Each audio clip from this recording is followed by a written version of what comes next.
Good morning students. Today I am going to explain the summary of the Beehive chapter 4, A Truly Beautiful Mind. This chapter is about Albert Einstein.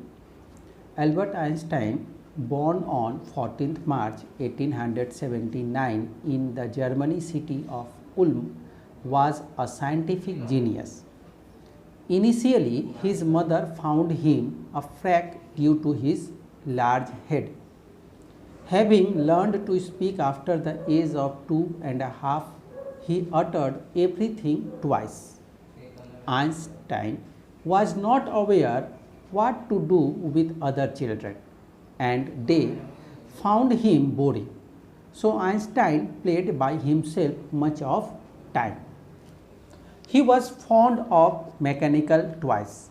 Once he inquired about the wheels of his newborn sister Maza. A headmaster once told his father that Einstein would never succeed at anything. As his mother wanted him to be a violinist, Einstein began learning to play the violin at 6. He later became a gifted violinist. Albert Einstein was a good student. While 15, his family moved to Munich, where Einstein joined a high school. He scored good marks in almost every subject, but he hated the school arrangement and often clashed with his teachers. Einstein felt so suffocated there that he left for good. Before that, his parents had moved to Milan but left Einstein with his relatives. Einstein continued his studies in German-speaking Switzerland, which was more liberal than Munich. He liked physics and was highly gifted in mathematics. Thereafter, he attended a university in Zurich. He fell in love with Mileva Maric, who came to Switzerland for getting a degree at the university in Zurich. In 1900, at 21, Albert Einstein was a university graduate but without job. He worked as a teaching assistant and gave private lessons. Finally, he secured a job in 1902 as a technical expert in the patent office in Bern.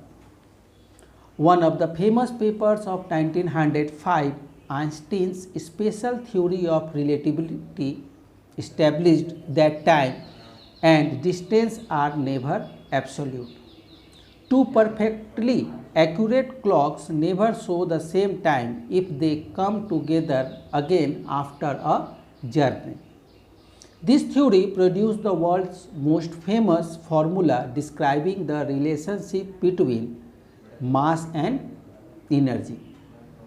E is equal to mc square, where E, M and C stands for energy, mass and speed of the light in a vacuum.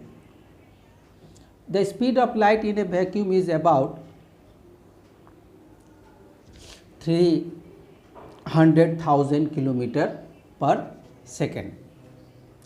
Einstein and Mileva got married in January 1903 and had two sons. But after a divorce in the year 1919, Einstein married his cousin Elsa the same year.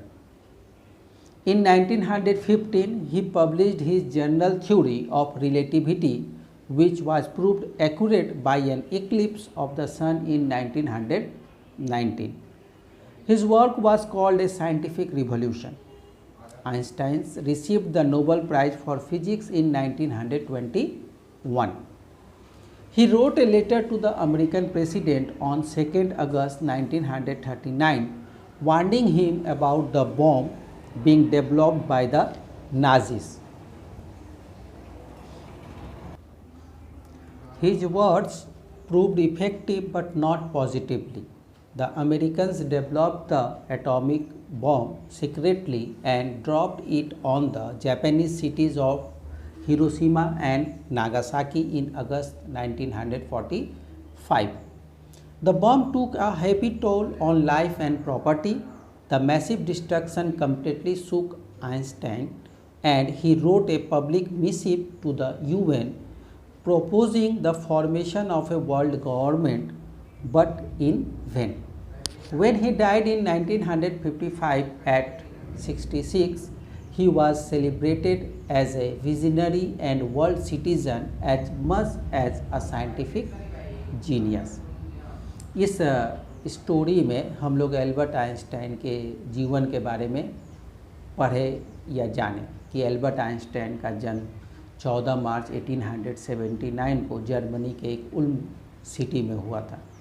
बचपन में उनका sir बहुत बड़ा था, जिसके कारण उनकी माँ ये समझती थी कि मेरा जो बच्चा है वो एक्स्ट्रा ऑर्डिनरी है। वो लगभग 2.5 साल के एज से बोलना स्टार्ट किए, और जब भी वो कोई भी बात बोलते थे तो उस बात को वो 2 बार रिपीट करते थे। उनको शुरू से ही मैकेनिकल चीज़ों पर बड़ा ही दिलचस्पी था। इसलिए जब उसकी छोटी बहन हुई तो जब वो अपनी बहन को देखे तो उसके पैरों के नीचे व्हील्स, चक्के ढूंढ रहे थे कि अरे इसका चक्का कहाँ है। अधिकतर बच्चे उनको बोर समझते थे और अपने साथ खिलाते नहीं थे, जिसके कारण एल्बर्ट आइंस्टाइन खुद ही अकेले मैकेनिकल चीज़ों के साथ खेलते रहते थे। उनकी मदर चाहती थी कि वो वायलिन बजाना सीखे, इसलिए 6 साल की उम्र से वो वायलिन बजाना सीखे और एक अच्छे वायलिन बजाते थे। एल्बर्ट आइंस्टाइन जो थे वो बहुत अच्छे स्टूडेंट थे, उनको हर सब्जेक्ट में बहुत अच्छा मार्क्स आता था। उनके फादर और मदर जो उनके पेरेंट्स थे वो जब 15 साल के हुए तो वो लोग म्यूनिक चले गए, लेकिन उसको स्कूल में ही छोड़ के गए। एल्बर्ट आइंस्टीन जो थे अपने स्कूल के जो मैनेजमेंट डिसिप्लिन सिस्टम जो था उससे बहुत ज़्यादा प्रभावित नहीं थे, हमेशा वो टीचर के साथ उलझ जाते थे। इसलिए वो क्या किए, वहाँ से स्कूल छोड़कर वो एक जर्मन स्पीकिंग स्विट्ज़रलैंड में चले गए, जहाँ पर म्यूनिक जो पहला स्कूल था उससे अच्छा वहाँ पर सिस्टम था। फिर उन्होंने यूनिवर्सिटी इन ज्यूरिख वहाँ पर एडमिशन करवाया। वहीं पर उनका मुलाकात मिलेवा मेरिक से हुआ था। वे दोनों एक दूसरे को पसंद कर लेने लगे। 1900 में 21 साल की उम्र में एल्बर्ट आइंस्टीन ग्रेजुएट हो गए, लेकिन उनको कोई काम नहीं मिला, इसलिए वो शुरू में टीचिंग का काम करने लगे, प्राइवेट ट्यूशन्स का। फिर 1902 में उनको पेटेंट ऑफिस बर्न में एक टेक्निकल एक्सपर्ट का काम मिला। धीरे धीरे वहाँ पर रिसर्च को देखकर उन्होंने भी अपना रिसर्च निकाला। 1905 में उन्होंने अपना रिलेटिविटी थ्योरी दिया, जो वर्ल्ड्स फेमस जो उनका फार्मूला है E = mc², energy, mass and speed of light in vacuum के ऊपर ये फार्मूला है। 1903 को उन्होंने मिलेवा से शादी किया। उनके 2 बच्चे हुए, लेकिन ये शादी ज़्यादा दिनों तक नहीं चला। 1919 को दोनों के बीच में डाइवोर्स हो गया। सेम ईयर एल्बर्ट आइंस्टीन ने अपने कज़न एल्सा से शादी कर ली। एल्बर्ट आइंस्टीन का थ्योरी जब पब्लिश हुआ तो उसके बाद वो साइंस के दुनिया में एक रिवॉल्यूशन की तरह आया। 1921 को एल्बर्ट आइंस्टीन को नोबेल प्राइज़ भी मिला। उन्होंने 2 अगस्त 1939 को अमेरिकन प्रेसिडेंट को लेटर लिखा था, जिसमें उन्होंने यह आकांक्षा जताई थी कि जो बम नाजी बना रहे हैं वो बम बहुत ही पावरफुल है, उससे सैकड़ों लोग शहर के शहर बर्बाद हो सकते हैं। लेकिन कोई इस पर ज़्यादा ध्यान नहीं दिया। अमेरिकन ने चुपचाप, अमेरिका भी ये बम, एटम बम बनाया और जापान के हिरोशिमा और नागासाकी शहर पे अगस्त 1945 को गिराया। और उसका असर कितना हुआ ये सारी दुनिया को पता है। इतने सारे लोगों को मरता देखकर, इतना विनाशकारी बम का असर देखकर एल्बर्ट आइंस्टीन को बहुत दुख हुआ। उन्होंने यूनाइटेड नेशन के सामने एक प्रपोज रखा कि एक वर्ल्ड गवर्नमेंट बनाया जाए जो इन सब चीज़ों को कंट्रोल करे, लेकिन उनकी बातों पर कोई ध्यान नहीं दिया गया। एल्बर्ट आइंस्टीन शुरू से ही दूरदर्शिता उनमें थी, वो पहले की चीज़ों को ही जैसे मानो जान जाते थे। बाद के जीवन में उन्होंने अपने सारे पैसे को, न केवल अपने नाम को, बल्कि सारे अपने इकोनॉमिकल पैसे को भी वो जनता या लोगों के भलाई के कामों में लगा दिया। 1955 में एट द एज ऑफ 76 जब वो मर गए, तब उस समय वो पूरे वर्ल्ड में एक जाने माने वैज्ञानिक के साथ साथ एक अच्छे समाज सेवी के तौर पर भी थे। ये इस चैप्टर का समरी है। Thank you.